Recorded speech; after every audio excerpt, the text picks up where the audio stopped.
Assalamualaikum warahmatullahi wabarakatuh. Hai teman-teman, perkenalkan nama saya Sania. Pada sesi bilas kali ini saya akan menceritakan sebuah kisah tentang Ibnu Yunus, ahli astronomi dan penemu Bandul Jam. Ilmuwan yang dikenal dengan nama Ibnu Yunus al-Misri ini berasal dari sebuah desa di Mesir bernama Sodaf.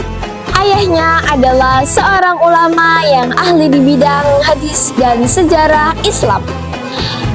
Ayah Ibnu Yunus juga ahli di bidang astronomi. Hal ini membuat Ibnu Yunus juga tertarik untuk mempelajari dan juga menekuni ilmu tersebut. Keahlian Ibnu Yunus di bidang astronomi membuatnya dipercaya oleh pemimpin yang berkuasa di Mesir kala itu untuk melakukan penelitian secara mendalam terhadap benda-benda langit. Ia bahkan dibuatkan sebuah teropong bintang di Gunung Al-Muqattam untuk mendukung kegiatan pengamatannya. Ibnu Yunus menggunakan teropong di Gunung Al-Muqattam untuk mengamati gerhana matahari dan bulan. Ia mencatat hasil pengamatannya secara detail dan jelas ke dalam tabel astronomi. Selain itu, ia juga berhasil menghitung kecondongan gugusan bintang dengan menggunakan teropong tersebut.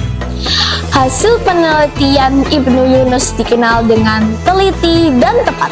Oleh karena itulah, hingga hari ini para ilmuwan barat menggunakan hasil penelitiannya sebagai rujukan dalam menentukan gravitas bulan.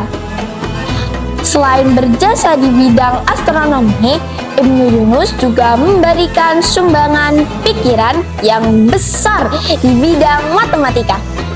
Ia berhasil menggunakan garis vertikal bola langit untuk menyelesaikan masalah pada trigonometri berbentuk bola.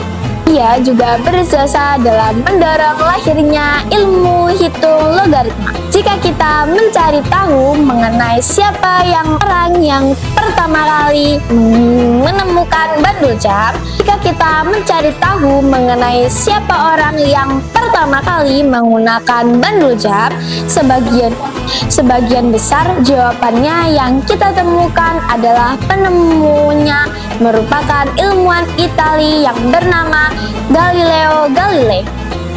Padahal orang yang pertama kali menemukan bandul jam adalah Ibnu Yunus. Ia menemukannya 600 sebelum Galileo. Ketika itu, Ibnu Yunus sedang melakukan salah satu penelitiannya, yaitu meneropong bintang, sebagaimana para ilmuwan lainnya pada masa itu, yaitu meneropong bintang. Sebagaimana para ilmuwan lainnya pada masa itu, mulanya Ibnu Yunus menggunakan jam mesin untuk mengukur lama waktu peneropongan bintang yang ia lakukan. Namun, kemampuan jam mesin ternyata kurang akurat karena diperlukan waktu beberapa detik untuk memutar knob untuk membuat jarum jam kembali berputar. Ibnu Yunus kemudian menemukan cara lain, yaitu menggunakan bandul jam sebagai pengukur waktu, yang ternyata terbukti lebih cepat dan akurat jika dibandingkan dengan jam mesin. Nah, sekarang sudah jelas bukan bahwa penemu bandul jam adalah seorang ilmuwan muslim yang berasal dari Mesir. Ibnu Yunus juga menulis beberapa buku yang berisi tentang beragam ilmu dan hasil penelitian yang dilakukannya. Dua di antaranya adalah buku berjudul Al-Zaid Al-Hakimi dan Al-Zaid As-Sawir.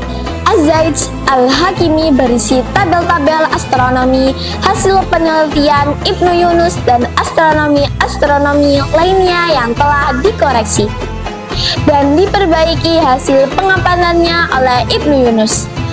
Buku yang terdiri atas 81 pasal ini juga menjelaskan cara pengukuran lingkaran bumi yang dilakukan pada masa Khalifah Al-Ma'mun di Baghdad. Kebenaran dan ketepatan hasil penelitian yang ditulis di dalam buku Al-Zajj Al-Hakimi ini, karya Ibnu Yunus ini dinilai sangat tinggi loh. Jadi tidak mengherankan jika para ulama Mesir kemudian menjadikannya sebagai rujukan dalam menetapkan kalender dan memecahkan masalah-masalah perbintangan. Buku karya Ibnu Yunus lainnya adalah Al-Zajj Asy-Syaghir yang memuat tabel-tabel astronomi hasil penelitiannya. Sekian cerita pada sesi bilas kali ini. Semoga teman-teman dapat mengambil hikmah dari cerita tersebut. Assalamualaikum warahmatullahi wabarakatuh. Dadah. Muah.